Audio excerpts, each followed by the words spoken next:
Namo Buddhaya. The Satasahasrika Prajnaparamita Sutram, the large sutra on perfect wisdom, the chapter 69th, exposition of the path development. And again, the Bodhisattva, the great being, enters into the trances and limited and formless attainments, but he does not take hold of his reward. And why? Because he is endowed with the skill and means through which he cognizes the trances, unlimited and formless attainment as empty of own marks, etc., to as uncreated. Moreover, Subhuti, the Bodhisattva, the great being, who courses in perfect wisdom, beginning with the first thought of enlightenment, endowed with skill and means, courses in the paths of vision, develops and forsaken, but doesn't attain the fruit of a Streamwinner or a once-Returner, or never-Returner or Arhatship. And why? Because he cognizes all dharmas as empty of own marks, etc., as uncreated. And so, though he courses in these dharmas which act as wings to enlightenment, he transcends the level of the disciples and Pratyekabuddhas. This Subhuti is the Bodhisattva's, the great being's patient acceptance of dharmas which fail to be produced. Moreover, Subhuti, the Bodhisattva, the great being who courses in perfect wisdom, enters on the 8 deliverances and the 9 attainments of successive stations, but doesn't attain the fruit as ofaStreamwinner, etc., to Arhatship. And why?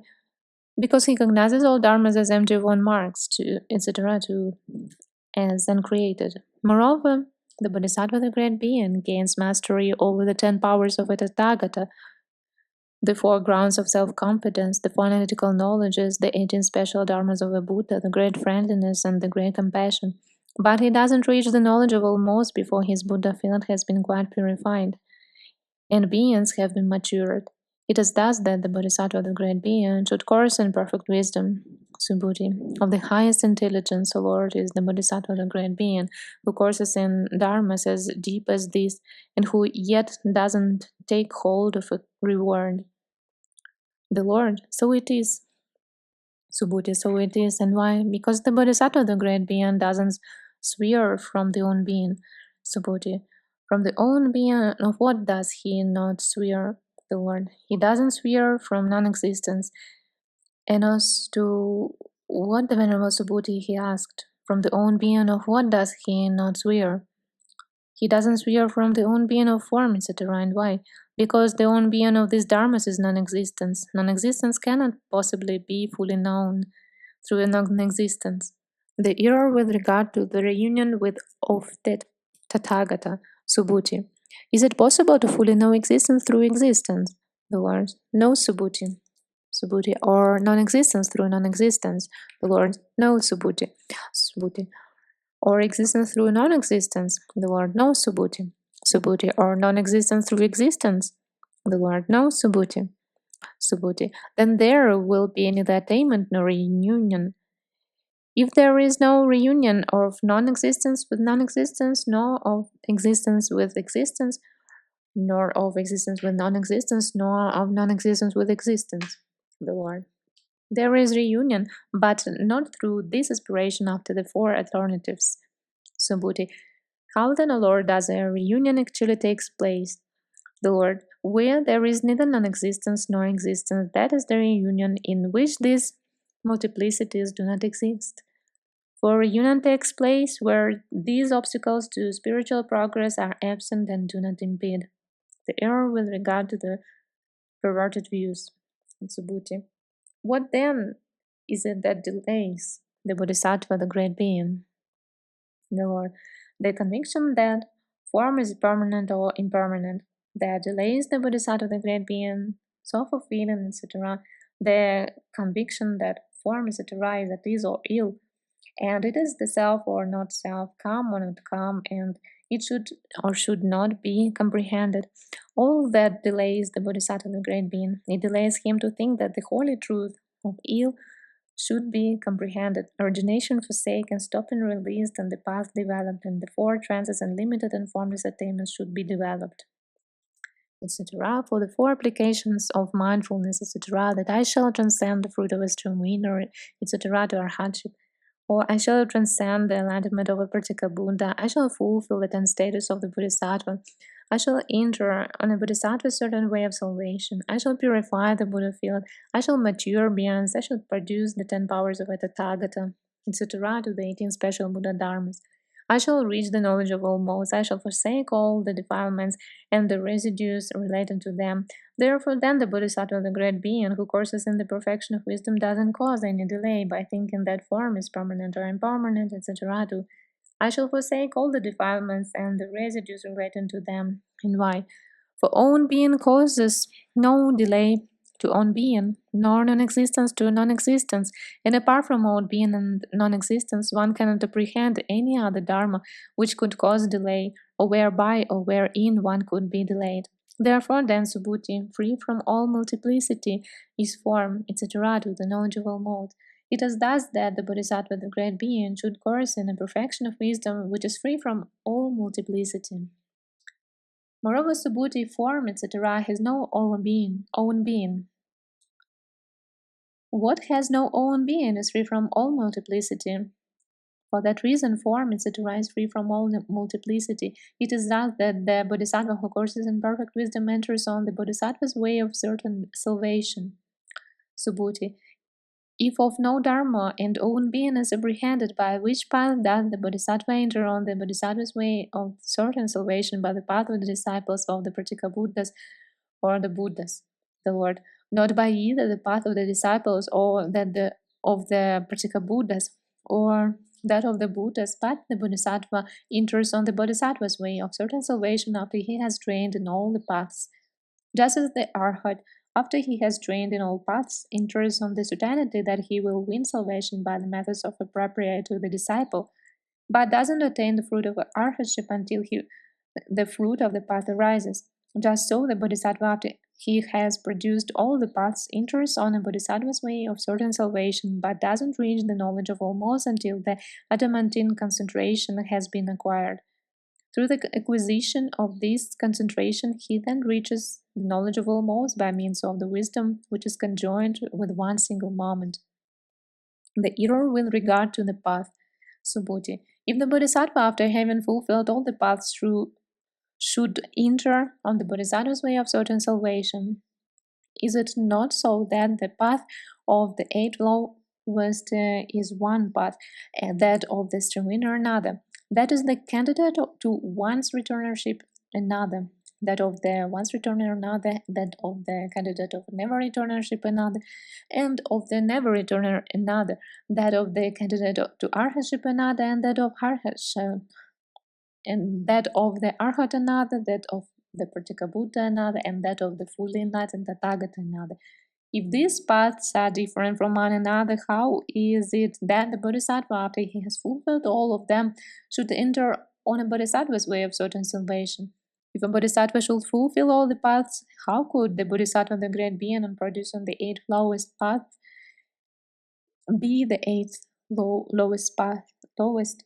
On producing the path of vision, be a Streamwinner. On producing the path of development, a candidate to once-returnership, a once-returner, a candidate to never-returnership, a never-returner, a candidate to Arhatship, and an Arhat. And on producing the path of a Pratyekabuddha, for it is quite impossible, and it cannot be that a Bodhisattva, after having been the eighth lowest, should enter on a Bodhisattva's way of special salvation. That is out of the question. And likewise, that after entering on a Bodhisattva's way of salvation, he should reach the knowledge of all modes, or likewise, that after he has attained the fruit of a Streamwinner, etc., to Pratyekabuddha enlightenment, he should enter on a Bodhisattva's way of salvation and then reach the knowledge of all modes. How then, O Lord, shall we understand this, that the Bodhisattva, the great being, after he has fulfilled all paths, enter on a Bodhisattva's way of salvation and then reaches the knowledge of all modes and forsake the defilements together with their residues? The Lord.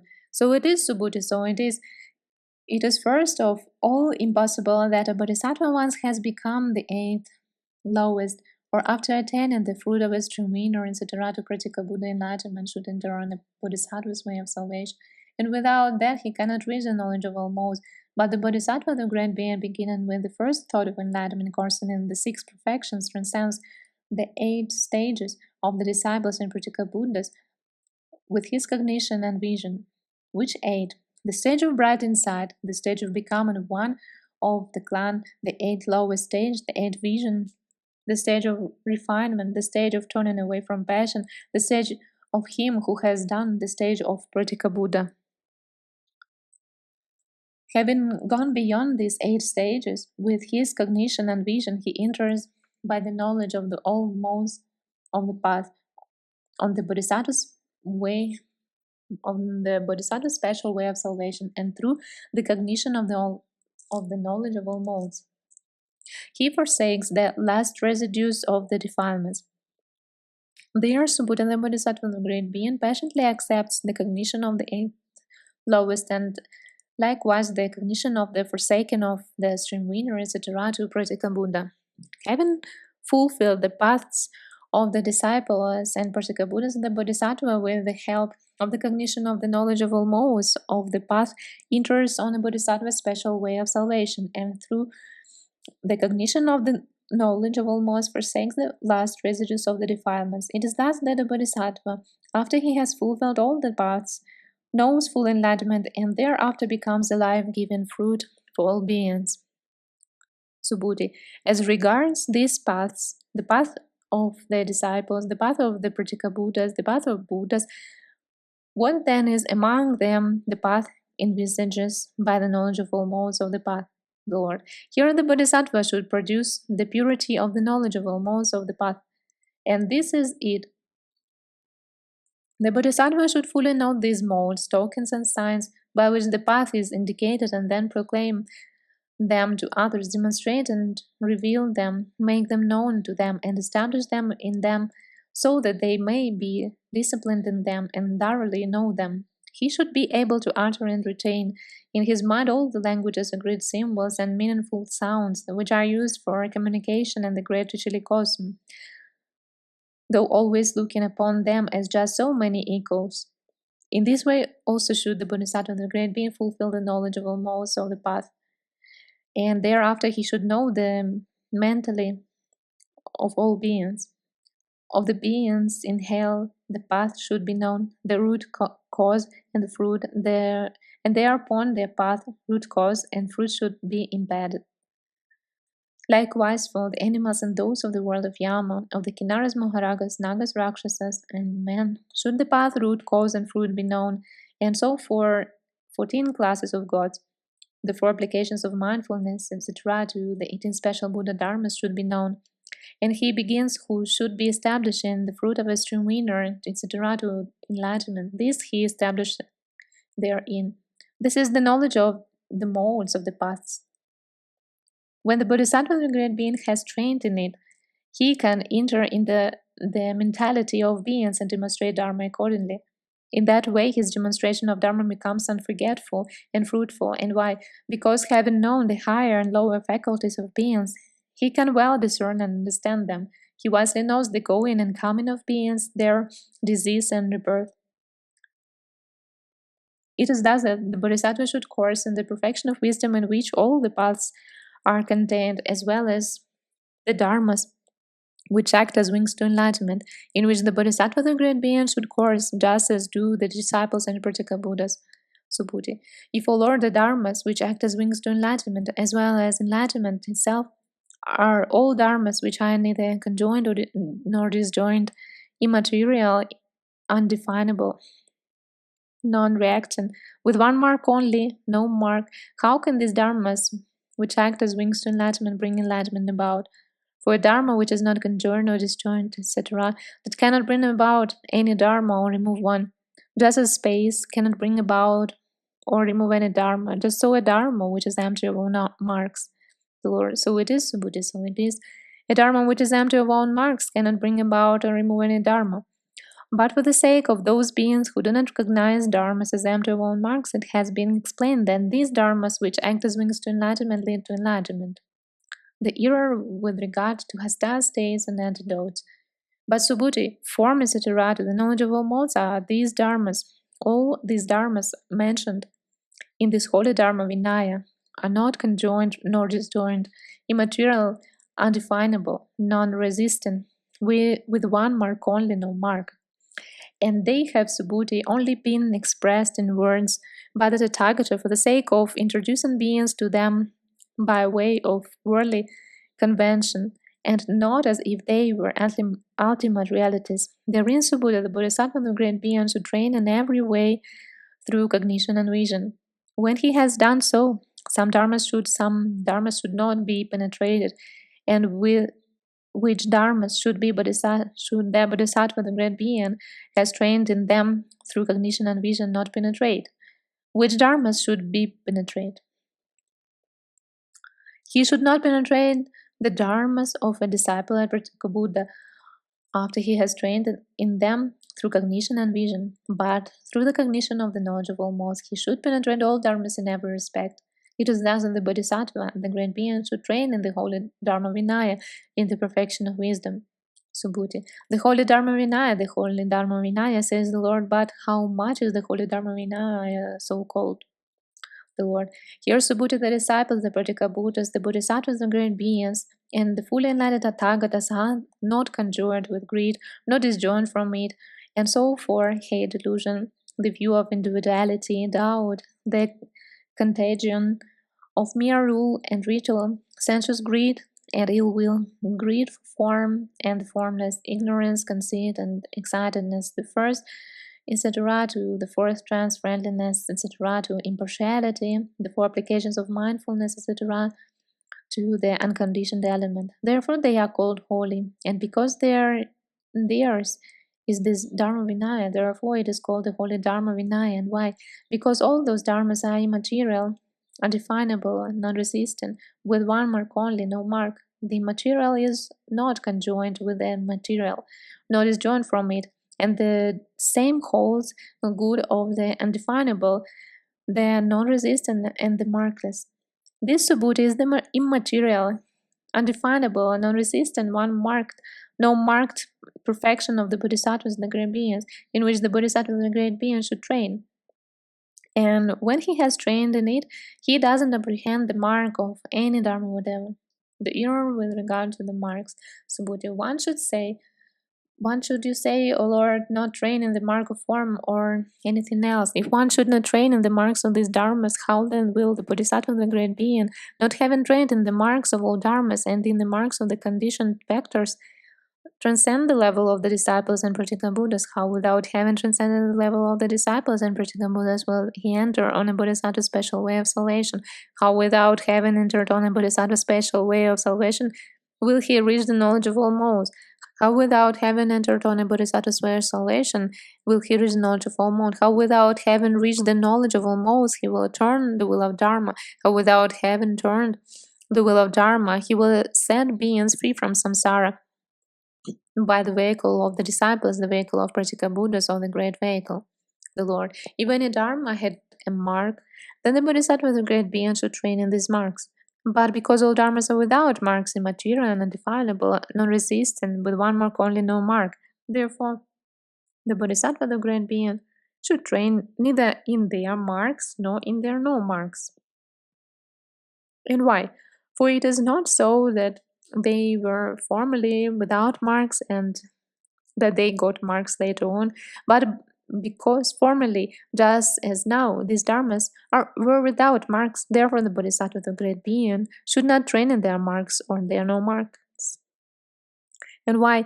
Whether the Tathagatas are produced or not, just so it is unmarked element established. The error with regard to the development.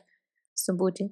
If all dharmas are without marks, without differentiating marks, how does, on the part of the Bodhisattva, the great being, the development of the perfect wisdom take place? Because without having developed the perfection of wisdom, the Bodhisattva, the great being, cannot transcend the level of the disciples and Pratyekabuddhas, and without having done so, he cannot enter on the Bodhisattva's special way of salvation. Without that, he cannot produce the passion acceptance of dharmas, which fail to be produced, and without that, he cannot produce the super knowledges, and without them, he cannot purify the Buddha field and mature beings, and without that, he cannot reach the knowledge of all modes, and without that, he cannot turn the will of Dharma, and without that, he cannot establish beings in the fruits of a holy life or in the foundations of meritorious action due to given morality and meditational development, the Lord. So it is Subhuti, so it is without marks, without differentiating marks are all dharmas. Subhuti. How can, with regard to markless dharmas, develop in perfect wisdom take place? The Lord. The markless development is the Bodhisattvas, the great beings' development of the perfection of wisdom. Subhuti. How then does a markless development of perfect wisdom take place? The Lord. And on development of all dharmas is the development of perfect wisdom. Subhuti. What is the undevelopment of all dharmas? The Lord. And a development of the undevelopment of form is the development of perfect wisdom, and so for the following categories: feelings, perceptions, impulses, consciousness, eye, ear, nose, tongue, body, mind, form, sound, smell, takes, touch, bone, dharmas, toiling and withdrawal. The four trances: friendliness, compassion, sympathetic joy, and impartiality. The station of endless space, etc., to the station of neither perception nor non-perception, the recollection of the Buddha, of the Dharma, of the Sangha, of morality or renunciation, of the deities, of agitation, of breathing in and out, of death, and what pertains to the body, the perception of impermanent, ill, not self, unlovely, unconditioned co-production, the perception of a self, a being, a living soul, a creature, a man, a young man, a personality, a person, a doer, an agent. The perception of permanence is loveliness and self, the applications of mindfulness, the right efforts, basis of psychic power, faculties, powers, limbs of enlightenment, the Holy Eightfold Path, the concentration on emptiness, the silence, the wishless, the eight emancipations, the nine successive attainments, the concentration which is with both thought applied and discursive, the concentration which is without thought applied and merely with thought discursive, the concentration without the thought applied or discursive, the holy truth of ill and origination stopping the path, the cognition of will, origination stopping the path, the cognition of extinction, the cognition of non-production, the cognition of Dharma, the subsequent cognition, the cognition of conforming to worldly conventions, the cognition of mastery, the cognition of what really is, the six perfections: inward emptiness, outward emptiness, inward and outward emptiness, the emptiness of emptiness, the great emptiness, the emptiness of ultimate reality, the conditioned emptiness, the unconditioned emptiness, the absolute emptiness, the emptiness without beginning and end, the emptiness of non-repudiation, the emptiness of essential nature, the emptiness of all dharmas, the emptiness of all marks, the emptiness of non-existence, the emptiness of all being, the emptiness of non-existence, of all being, the 10 powers of the Tathagata, etc., to the great compassion, the fruit of a Streamwinner, etc., to a development of the undeveloped, of the knowledge of all Moses, development of perfection of wisdom, a development of the undevelopment, of the forsaking of all the defilements and all the residues related to them, is the development of the perfect wisdom. Subhuti. How is it that the development of the undeveloped, of form, etc., of the forsaking of all the defilements together with their residues is the development of perfect wisdom? The Lord. Here, Subhuti and Bodhisattva coursing in the perfection of wisdom does not develop the notion that form, etc., is existence. And why? Because in anyone who has the notion of existence, no development of the six perfections can take place, etc., to no development of the knowledge of all modes. And why? Because when he is attached to existence, he forms an attachment to given morality, passions, vigor, meditation, and wisdom. And one who is thus attached can have no emancipation. One who has the notion of existence cannot have a development of the applications of mindfulness, etc., of the knowledge of all modes. And why? Because he is attached to existence. Subhuti. What is existence? What non-existence? The Lord. Duality is existence, not duality and non-existence. Subhuti, what is duality in the Lord? The perception of form, etc., is duality, etc., to perception of a Buddha and of enlightenment. The perception of the conditioned element and then conditioned element, etc., to all perception of non-perception, that is duality. As far as there is duality, there is existence. As far as there is existence, there are the karma formations. As far as there are the karma formations, beings are not liberated from birth, decay, sickness, and death, from sorrow, lamentation, pain, sadness, and despair. Also, by this method, Subhuti, should one know, one who perceives duality has no given morality, passions, vigor, meditation, or wisdom, no path, attainment, or reunion. He cannot even have adaptable passions, how much less a comprehension of form, etc., of the knowledge of all modes. And one who has no development of the path, how can he have the fruit of a Streamwinner, etc., to how Arhatship, how Pratyekabuddha enlightenment, how the forsaking of all the residues of the defilements. This is the end of 69th chapter of the large Sutra on perfect wisdom, the Satasahasrika Prajnaparamita Sutram.